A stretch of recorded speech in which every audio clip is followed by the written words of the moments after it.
welcome to or back to my channel. If you're new, my name is Leah Luche, and this is episode 2 of turning this shuttle bus into a home on wheels. In last week's episode, I showed you guys my demo, so I tore the bus apart, tore everything out, and I'm starting from scratch. So in this episode, I will be building the subfloor. So yeah, if you guys want to watch last week's video and you haven't seen it already, then I will link it somewhere here on the video or also down below in the description box. So yeah, but if you want to follow along with this video, then let's just get right into it. I went to Lowe's and I picked up a couple things, and then I got started by covering all the holes in the floor with some Gorilla Patch and Seal tape.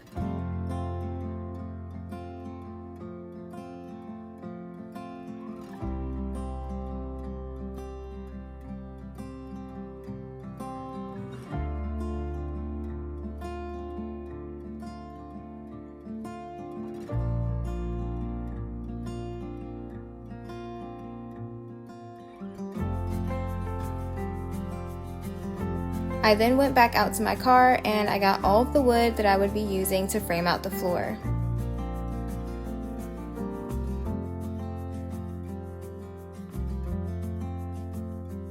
Okay, so I got the wood in here, and yesterday I tried to tape out the floor, measure out the floor, all that, and it was a hot mess. Okay, it was not fun. Okay, I kept messing up. My measurements were all confusing. I don't know, I was very confused.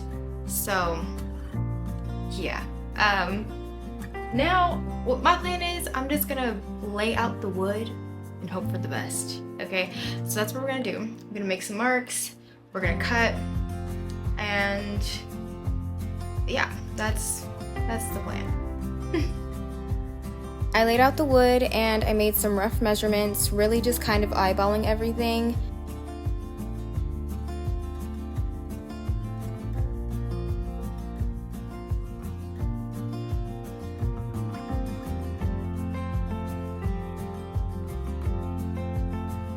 Then my stepdad made all of the cuts for me.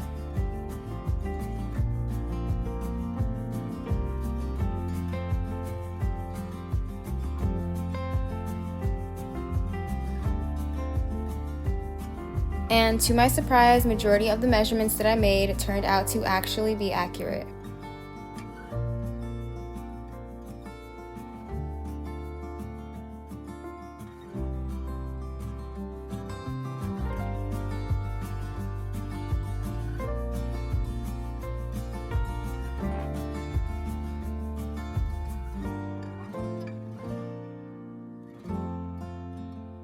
Here, I just wanted to show you how I was eyeballing my measurements. As you can see here, I made some rough measurements with the tape measure, and then I made marks so that I could know how much extra wood I needed to cut off.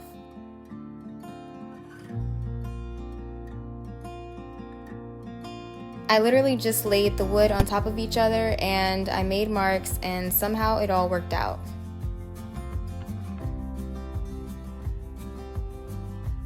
And I didn't just do this for the angled cuts, I did this for the entire subfloor framing.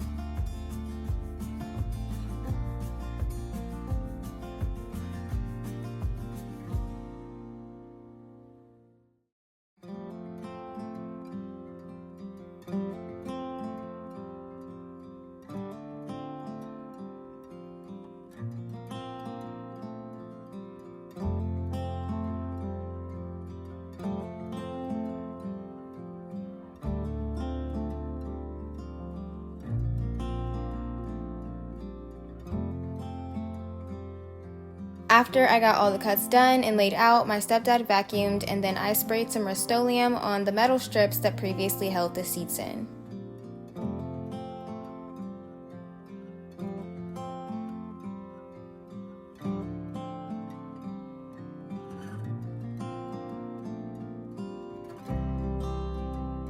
Then I tried to use a pocket hole jig, and that didn't really work out for me, so I decided to just glue the entire frame together, and I made sure to let some of the glue overflow a little bit so that the frame could also stick to the floor.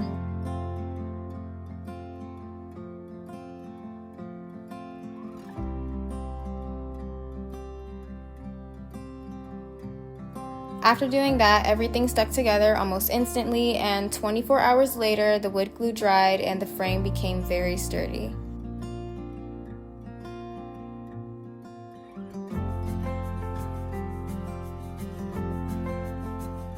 What I found worked best was to put super glue on first, then a layer of wood glue, and I topped that all off with some more super glue and the super glue accelerator.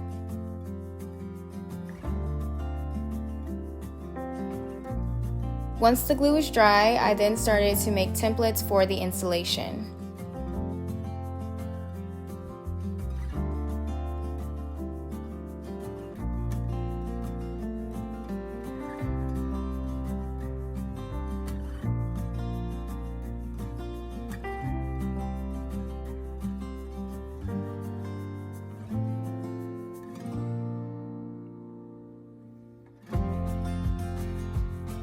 Then I went to Lowe's and I picked up my plywood and my insulation boards.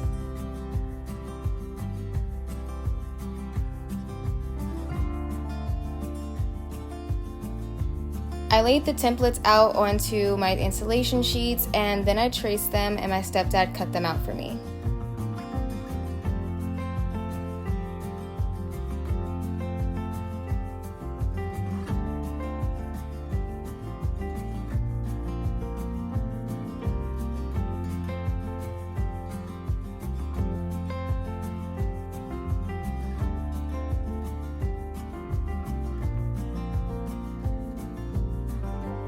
And one by one, they all made it into the bus.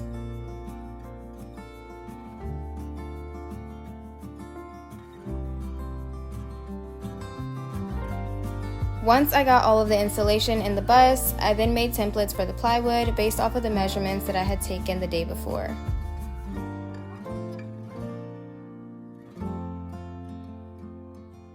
I tested them out and then I put them on the plywood sheets and I traced everything out.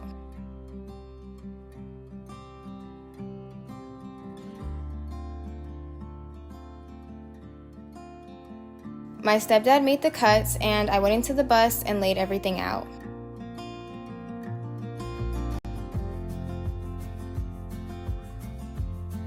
Once I got the plywood laid down into place, I then screwed the plywood through the framing and into the floor.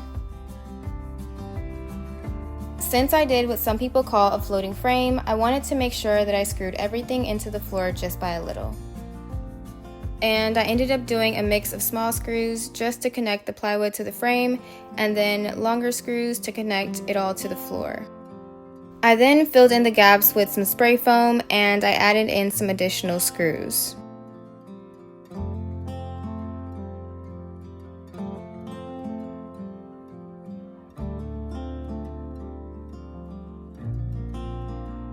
A couple days later, I came back and I removed all of the extra spray foam that was sticking out.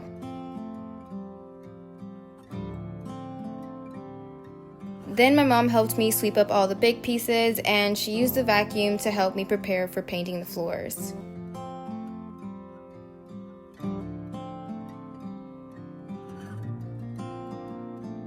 I got all of my painting supplies ready and then I painted the edges to make sure those were all covered.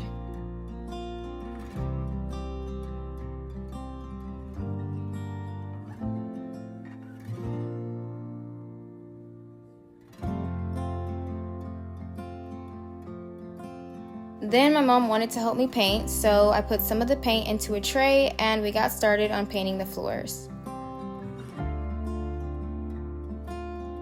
I decided to go with white Flex Seal paint for the floors because I wanted to rubberize the floors to make them waterproof and to also add a little more structure to the floors.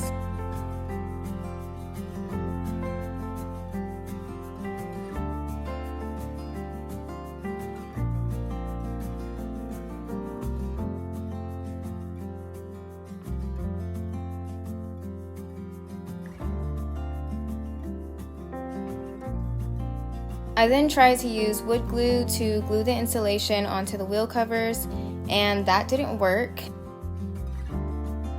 I came back a couple days later and the glue was still very wet, so I ended up going back to the store and I got some Flex Seal glue, and that worked so much better than the wood glue.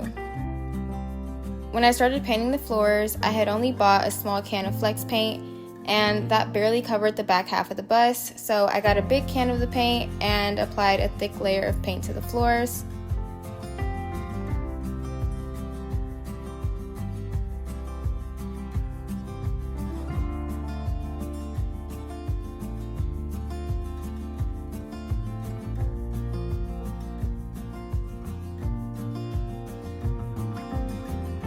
And once the paint dried, I bought another small can and I poured that into all of the cracks in the floor that were previously filled with spray foam.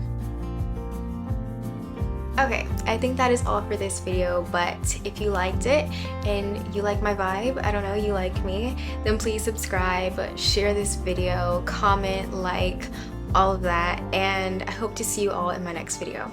Bye!